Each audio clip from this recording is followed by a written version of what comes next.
હનુમાનજીનો એક બીજો સારો ગુણ આપણને શીખવા મળે છે, એ છે લીડરશિપનો. કે લીડરનું કામ કેવું, એકલા હાથે જ્યારે લીડરશિપ કરી રહ્યા હોય ત્યારે શું કરવું, તો કે લીડરની પહેલી જવાબદારી એ કે વિષાદમાંથી મુક્ત કરાવે.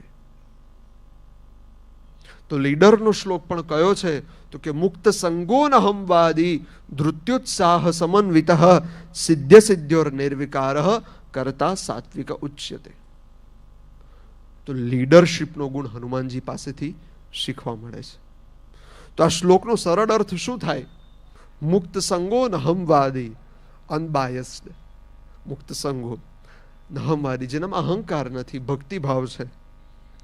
ધૃત્યુત્સાહ સમન્વિત, જેનામાં ઉત્સાહ પણ છે અને ધૈર્યતા પણ છે. જ્યારે ખરાબ સમય આવી જાય, સિદ્ધ સિદ્ધ્યોર નિર્વિકાર, સિદ્ધિ મળે તો એમાં બહુ અભિમાન ન કરવું, અને નિષ્ફળતા મળે તો એમાં વિષાદગ્રસ્ત ન થઈ જવું, અથવા તો જો કોઈ થયેલું હોય એને વિષાદમાંથી મુક્ત કરવા એ લીડરનું કામકાજ છે. તો આ બધા ગુણો હનુમાનજી આપણને એઝ અ લીડર તરીકે પણ સમજાવે છે.